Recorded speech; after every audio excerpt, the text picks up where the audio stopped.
자, 다 함께 한 번 더 아멘으로 하나님을 예배합니다. 할렐루야.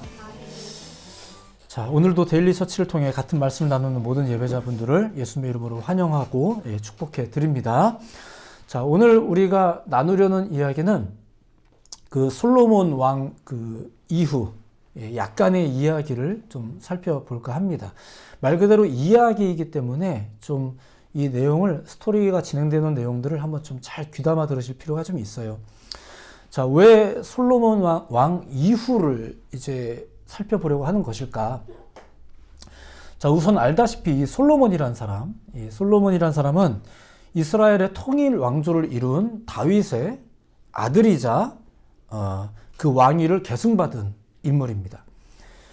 자, 그는 이스라엘의 위대한 왕으로 이제 손꼽히기도 하지만 정확히 말하자면 대부분의 공로는 그의 아버지로부터 비롯된 것들입니다. 그의 아버지 다윗과 하나님과의 그 관계로 인한 축복, 그리고 그 축복의 결실, 열매들, 그 열매를 이제 계승받은 거죠.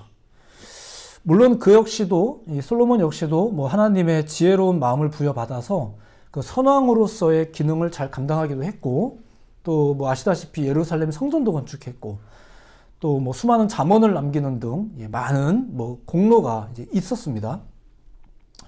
하지만 오늘 본문의 내용은 그런 그의 삶이 이제 변화되는 모습, 변화되는 그 요인을 소개하고 있는데, 무엇보다 그의 신앙이 변하게 된 요인이 무엇일까? 이제 그것을 좀 한번 보고, 그리고 이어서 그 결과까지 이제 어떻게 이어지는지 그것을 잠깐 소개해 드릴까 합니다.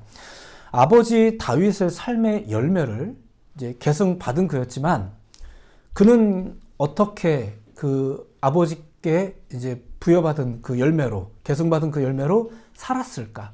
그리고 그로 인해서 그는 다음 세대에게 어떤 영향을 또 이제 끼쳤을까? 요거를 잠깐 이제 보자는 겁니다. 자, 오늘날 우리는 엄청난 풍요와 더불어 극심한 상실이 공존하는 그런 시대를 좀 살고 있는 것 같습니다. 이것은 인류 역사의 어느 순간 이제 폭발적으로 성장한 그 문명의 결실과 또 인본주의의 결실이 낳은 결과라고 할 수 있습니다. 사람들은 그것을 마음껏 이제 누리며 살아왔고, 또 여전히도 살아가고 있습니다. 이렇듯 우리가 누리는 대부분의 것들은 그것이 무엇이 되었든 간에 이전 세대로부터 이제 맺어온 열매와도 같고, 그리고 우리 세대가 지금 쌓아가고 있는 그런 열매와도 같습니다. 그것은 좋은 것이든 나쁜 것이든 다 마찬가지입니다.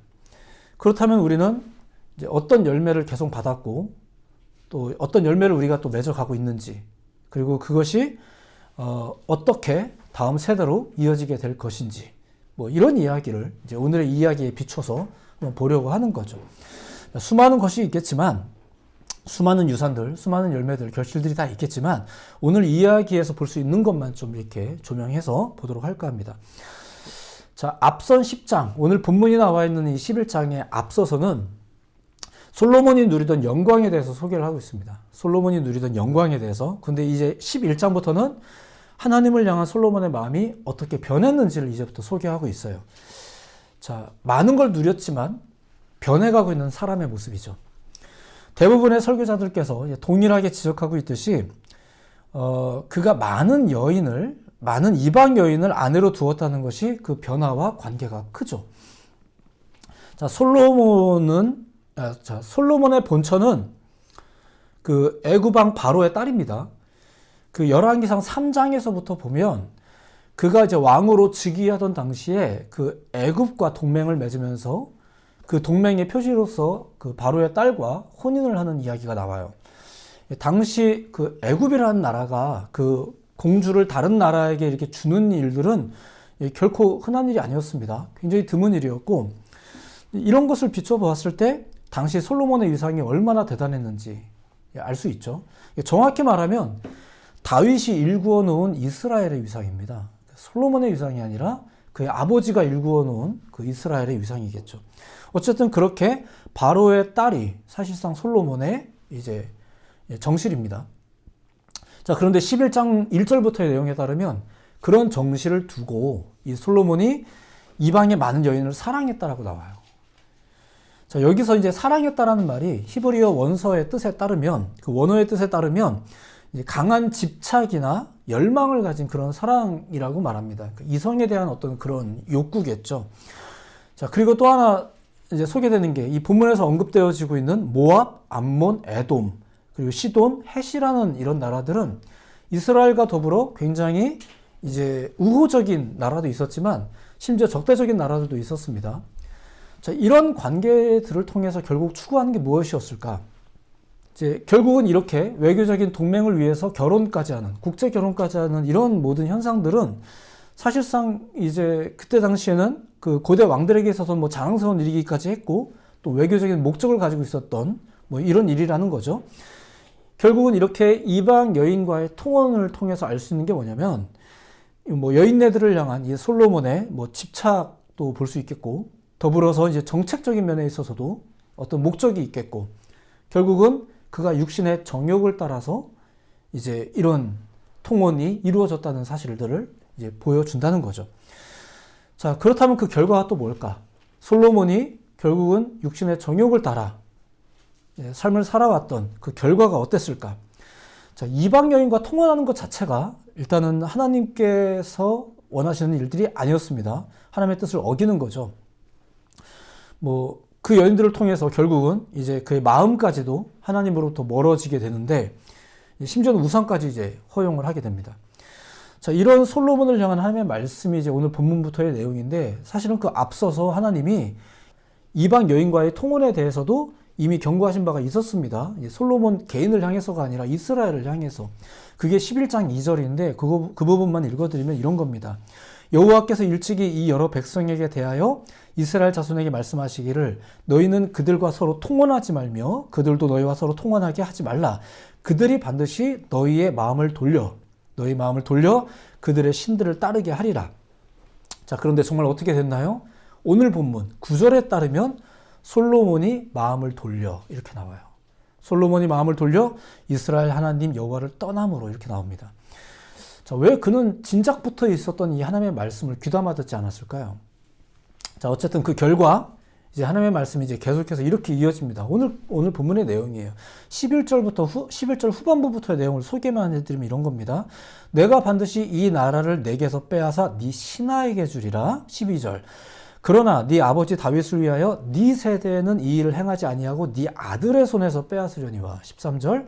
오직 내가 이 나라를 다 빼앗지 아니하고 내 종 다윗과 내가 택한 예루살렘을 위하여 한 지파를 네 아들에게 주리라 하셨더라. 이런 식으로 이야기가 진행돼요. 자, 일단은 뭐 좋은 말은 아닌 것 같습니다. 뭐 누가 봐도 내용만 알아듣는다면 좋은 말은 아닌 것 같아요. 자, 그런데 이 말씀을 잘 들여다보시면 하나님께서 하시는 말씀을 잘 들여다보시면 세대와 세대가 연결되는 방식으로 지금 말하고 있다는 걸 이제 알 수 있어요. 네 아버지 때문에 네 세대는 이렇게 말씀하시고요. 너로 인해서 네 아들의 손에서 이렇게 이제 이야기가 지금 뒤섞여 있죠. 그리고 아시다시피 이 말씀대로 됩니다. 자, 솔로몬의 대적자들이 하나둘 늘어나는가 싶더니 이제 결국 솔로몬 사후 어떻게 됩니까? 잘 아시다시피 이스라엘의 12지파가 두 쪽으로 나뉘게 되죠. 자, 그렇다면 솔로몬 이후, 잠깐의 이후도 잠깐만 이제 보겠습니다. 다윗 왕조가 어떻게 되었는지. 아시다시피 솔로몬 사후 공식적으로 이제 왕위를 계승받은 사람은 르호보암입니다. 르호보암. 이름이 어려워서 잘 못 외우지만 그래도 자주 언급되는 이름이니까 솔로몬의 아들이기도 하죠. 르호보암이 나름대로 공식적으로 왕위를 계승받은 사람이에요. 그런데 솔로몬의 신하였던 여로보암이 르호보암을 대적하죠. 그러면서 10개 지파를 통합해서 북이스라엘의 왕이 됩니다. 그리고 르호보암은 남아있는 2개 지파와 더불어서 그냥 왕이 되죠. 남유다의 왕이 됩니다. 이렇게 나눠지게 돼요. 자, 먼저 여로보암을 잠깐 소개해드리면 이렇습니다. 11장 후반부에 따르면 여로보암은 큰 용사였다고 합니다. 심지어 솔로몬이 굉장히 좋아했던 그런 이제 부하였습니다. 그래서 이제 성전과 궁전을 이렇게 이제 지을 당시에 사람들을 감독하는 역할로 이 노역 장관으로 이 여로보암을 세우기도 하죠. 자, 그런데 어느 날 이 여로보암에게 선지자 아히야라는 사람과의 만남이 있었는데, 이제 이 아히야가 이스라엘을 향한 하나님의 뜻을 이제 예언하게 됩니다.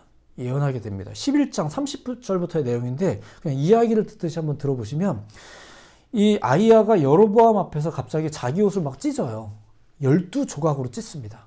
12조각으로 찢으면서 이렇게 말합니다. 31절의 내용인데, 네가 10조각을 가지라. 이스라엘 하나님 여호와의 말씀이 내가 이 나라를 솔로몬의 손에서 찢어 빼앗아 10지파를 내게 주고, 그리고 32절, 오직 내 종 다윗을 위하여 이스라엘 모든 지파 중에서 택한 성읍 예루살렘을 위하여 한 지파를 솔로몬에게 주리니. 그러니까 이게 10개와 2개가 나뉘어지는 그런 내용인 것 같습니다. 이런 내용을 얘기합니다. 그리고 하나님께서 이제 그 이유까지도 소개를 하는 거죠. 그게 33절인데 들어보세요. 이는 그들이 나를 버리고, 지금 솔로몬 얘기하는 겁니다. 그들이 나를 버리고 시돈 사람의 여신 아스다롯과 모압의 신 그모스와 암몬 자손의 신 밀곰을 경배하며 그의 아버지 다윗이 행함같이 아니하여 내 길로 행하지 아니하며 나 보기에 정직한 일과 내 법도와 내 율례를 행하지 아니함이니라. 그러니까 지금 여로보암은 선지자 아히야를 통해서 솔로몬이 망하게 될 거라는 것과, 그죠? 그리고 솔로몬이 왜 망하는지를 지금 예언으로 듣고 있는 겁니다. 이유와 결과를 듣고 있는 거죠. 그리고 이어서 말씀하기를, 다윗으로 인해 내가 솔로몬 때에는 그 일을 행하지 않을 거지만 내가 그의 아들의 때에 그런 일을 행할 거다. 그게 너다. 너를 통해서다. 지금 이 얘기를 하고 있는 겁니다. 자, 심지어는 축복도 약속합니다. 계속해서 읽어드릴게요. 네가 만일, 지금 여로보암에게 하는 말입니다. 네가 만일 내가 명령한 모든 일에 순종하고 내 길로 행하며 내 눈에 합당한 일을 하며 내 종 다윗이 행함같이 내 율례와 명령을 지키면 내가 너와 함께 있어 내가 다윗을 위하여 세운 것 같이 너를 위하여 견고한 집을 세우고 이스라엘을 네게 주리라. 지금 여로보암을 향한 계획이에요. 여로보암도 나름대로 하나님께 부름받고 쓰임받는 사람이라는 겁니다. 솔로몬을 책망하기 위한 하나님의 뜻에 의해서 세워진 인물이었던 거죠. 심지어 그 이유도 알았고요. 자, 그런데 더 길게 설명할 것 없이 정작 이 여로보암의 삶도 어땠나요? 여로보암은 이 북이스라엘의 왕이 된 이후 북이스라엘 사람들이 예배하기 위해서 남유다 예루살렘으로 통행하는 것을 이제 싫어했어요. 그걸 막죠. 그러면서 이제 금송아지 2개를 세워서 그것을 섬기게 합니다. 이제 거기 가는 게 싫은 거예요. 여기서 예배하자는 거죠. 이 금송아지가 애굽 땅에서 우리를 인도해낸 신이다라고 말하면서 예루살렘에 올라갈 것 없다. 이렇게 명령을 하게 돼요. 이제 백성들의 신앙을 통제하는 거죠. 그렇게 그는 북이스라엘 10지파를 이제 영적 타락의 길로 인도하는 첫 번째 왕의 모습이 됩니다. 이것이 다 자기의 왕권을 빼앗기지 않기 위한 이제 그의 욕심 때문이었죠. 자, 심지어는 그 사람이 일반 성도들을, 일반 백성을 산당의 제사장 삼기도 했습니다. 이게 생각보다 굉장히 심각한 문제입니다. 누구든지, 성경에 보면 이렇게 표현되어져 있어요. 누구든지 자원하면 이제 그 사람을 산당의 제사장으로 삼았답니다. 그 제사장직을 자원하는 사람들이 있었다는 것만 봐도 당시 북이스라엘 백성들의 그 영적인 상태가 어떠했는지도 이제 가늠해 볼 수 있죠. 제사장직은 지원해서 되는 게 아닙니다. 이 부분을 좀 깊이 설명하기 좀 그렇습니다만, 제사장직은 지원한다고, 능력된다고, 아버지가 했으니까 이런 식으로 되는 문제는 아니에요. 그런 식으로 되는 문제는 아닙니다. 자, 안타까운 것은 이렇게 여로보암을 통해서 있었던 여러 이런 좀 모습들이 그의 문제로 끝나지 않는다는 거예요. 조금만 더 소개하자면 이런 겁니다. 열왕기상 14장으로 넘어가면 여로보암의 아들 아비야가 아프다는 이야기가 나오는데, 이 아들이 아픈 것 때문에 이 여로보암이 좀 마음이 그렇잖아요. 그래서 이제 자기 아내를 변장을 시킵니다. 뭔가 좀 떳떳하진 않은 것 같은데 변장을 시켜서 누구에게 보내냐? 그 처음에 자기에게 10지파의 왕이 될 거라고 말했던 그 아히야 선지자에게 보내요. 아마 뭔가 좀 듣고 싶다거나 뭔가 바라는 게 있었겠죠. 근데 보내는데 당시 아이야는 뭐 앞이 잘 안 보일 정도로 나이도 많고 늙었다고 해요. 그런데 하나님께서 미리 그 아이야에게 나타나셔서 미리 얘기를 해주시는 거죠. 그래서 이 변장하고 온 여인이 여로보암의 아내라는 것도, 그리고 왜 찾아왔는지도 이제 이미 알고 있었습니다. 그래서 들어오자마자 이제 그 여인에게 말하는 겁니다. 어떤 내용이냐면은 여로보암의 가문이 망할 거다라는 얘기예요. 그리고 아들은 죽을 거다라는 이야기를 합니다. 자, 그때 아이야가 그 이유를 또 이렇게 설명합니다. 14장 7절인데 한번 들어보세요. 같은 내용이에요. 가서 여로보암에게 말하라. 지금 그의 아내에게 명령하는 겁니다.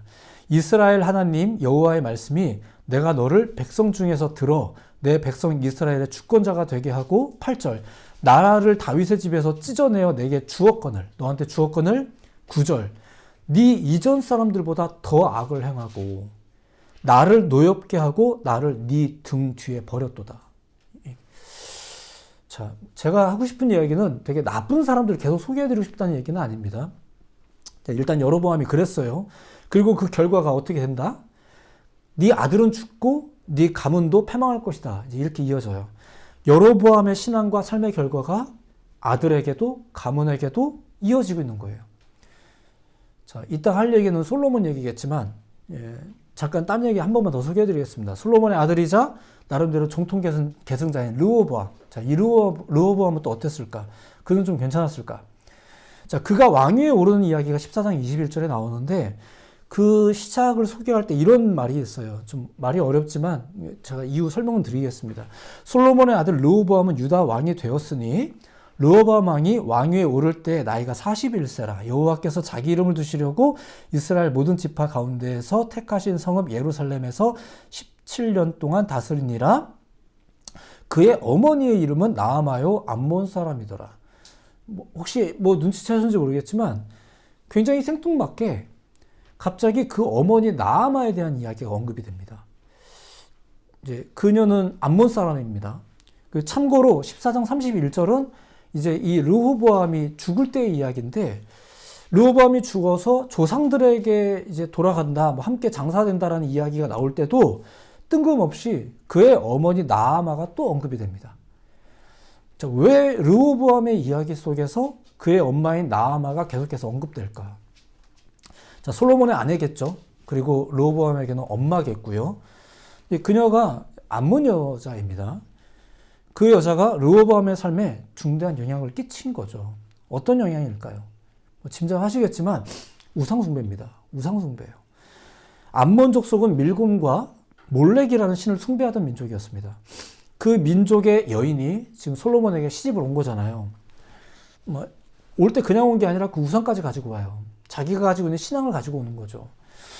심지어 그녀는 그 솔로몬의 허락을 받아서 예루살렘 산 바로 앞에다가 그녀를 위한 산당까지 세웁니다. 자, 그것이 그의 아들 르호보암의 삶과 신앙에도 자연스럽게 영향을 끼쳐온 거죠. 암몬 여인에게 영향을 받은 솔로몬의 신앙과 삶의 결과가 그 아들에게도 동일하게 이어지는 거예요. 영향이 있는 거죠. 심지어 르호보암이 죽은 후, 잠깐만 또 그 다음까지만 보는 겁니다. 그의 아들 아비암이 이제 왕이 되는데, 성경은 그 아비암에 대해서 이런 식으로 소개합니다. 15장 3절입니다. 그 표현만 들어보세요. 아비암이 그의 아버지가 이미 행한 모든 죄를 행하고, 이렇게 나와요. 르호보암의 엄마였던 나아마의 우상 숭배가 남편에게도 그리고 아들에게도 영향을 끼치는가 싶더니 손자 아비암에게까지 이렇게 이어지고 있는 거죠. 자, 이처럼 여로보암과 르호보암, 그리고 조금씩 소개해드렸지만 그 다음, 각자의 그 다음 세대에 이르기까지 이 모든 것들은 앞서 솔로몬 시절의 죄악과 무관하지 않아요. 또한 그들의 죄악 역시, 그 르호보암과 여로보암의 죄악 역시 그 다음 세대와 무관하지 않아요. 계속 연결이 되어 있죠. 자, 일반적으로 많은 사람들이 이 솔로몬을 말할 때 매우 지혜롭고 영웅적인 인물로만 생각하지만 사실 이스라엘 안에 많은 우상을 들여온 사람이 바로 이 솔로몬입니다.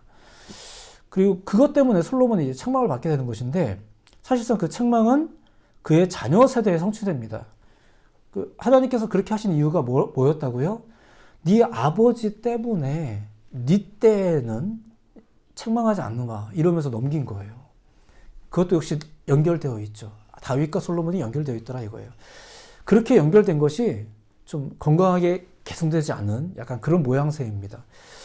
그의 세대와 다음 세대와 세대가 계속 연결되어 있는 장면을 볼 수 있죠. 자, 우리가 신앙생활을 하면서 열매라는 말을 자주 사용합니다. 이제 뭐 이것만 놓고 봐도 뭐 고찰할 게 굉장히 많지만 오늘의 이야기만 국한해서 생각해 본다면 이런 겁니다. 신앙의 열매는 반드시 당대에 제한되지 않는다는 거예요. 그때에만 국한되지 않아요. 식물이 열매를 맺을 때도 뭐 시간이 필요하듯이 영적 열매도 그 결실을 나타내는 데는 시간이 좀 걸리기도 합니다. 좋은 열매든 나쁜 열매든 다 마찬가지예요. 여로보암과 르호보암 시대의 결과는 사실 솔로몬 시대의 열매와 같습니다.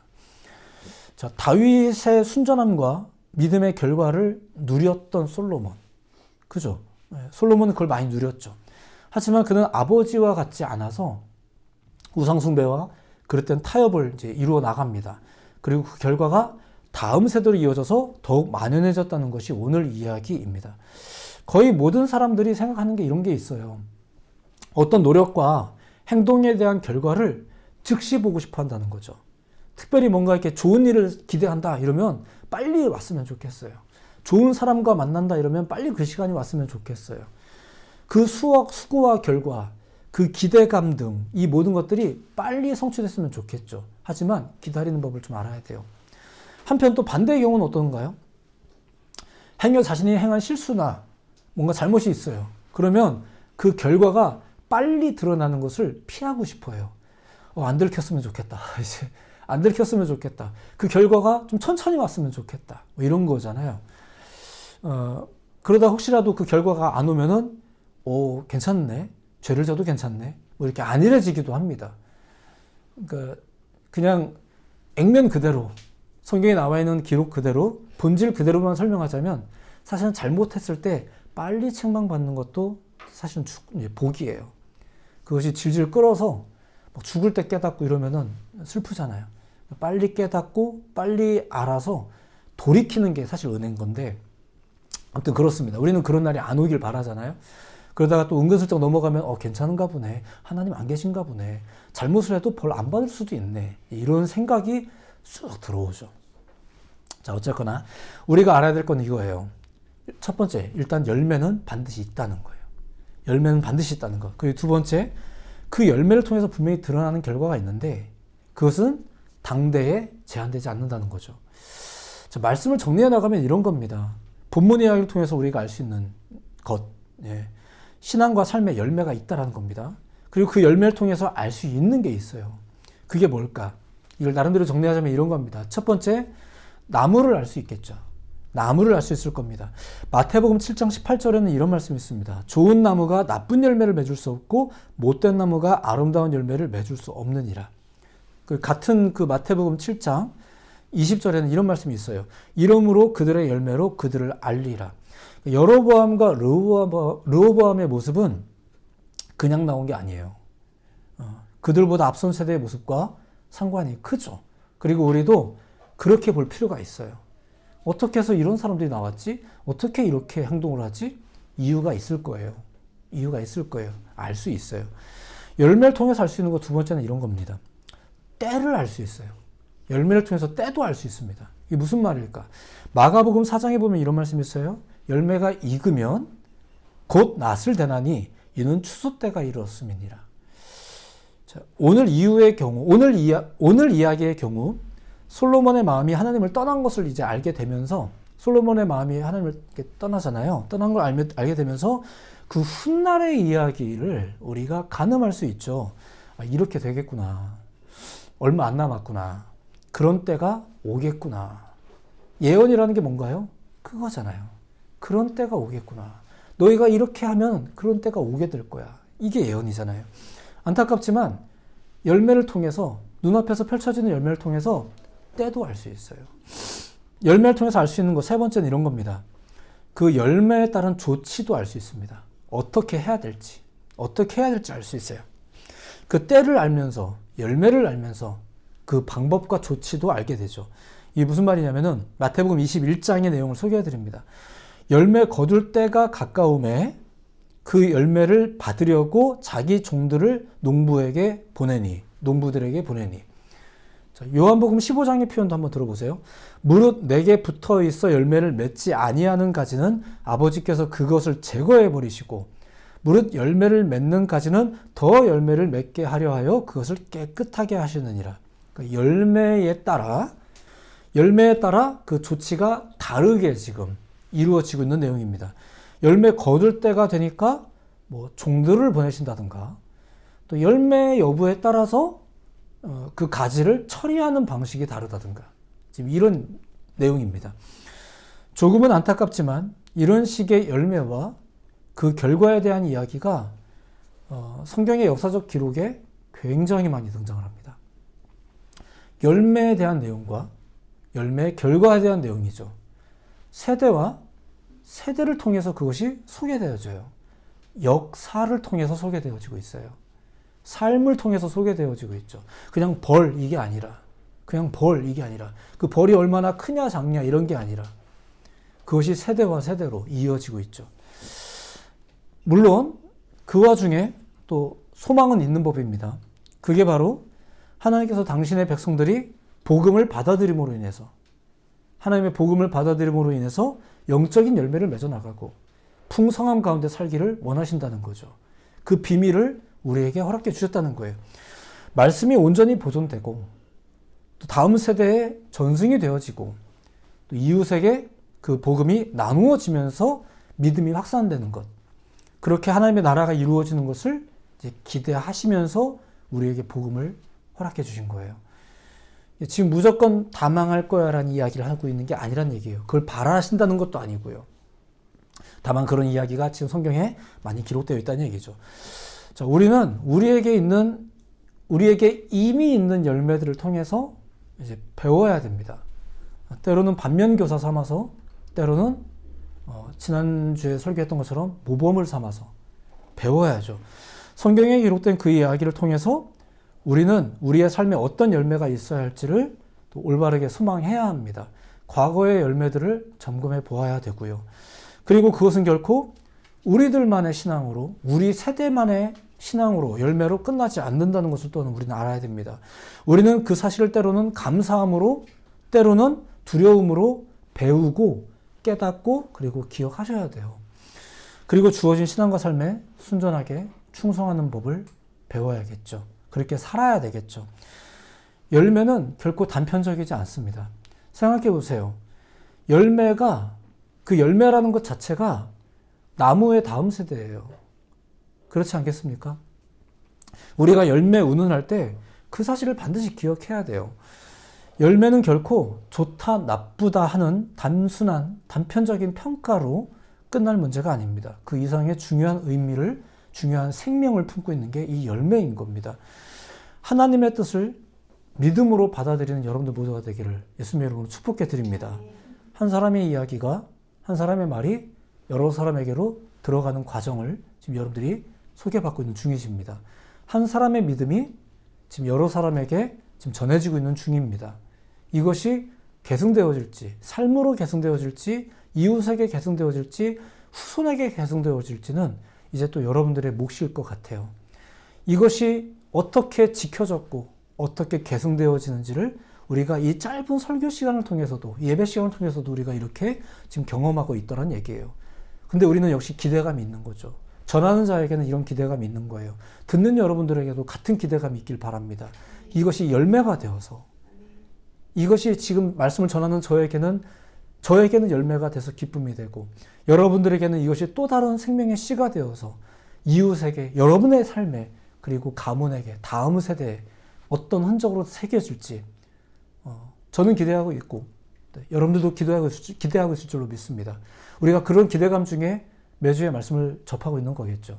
이런 말씀 앞에서 우리가 아멘하는 거겠죠.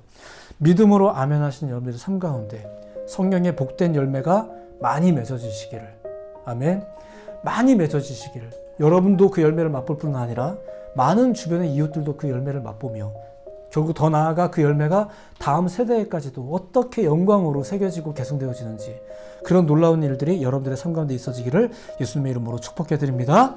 기도하겠습니다.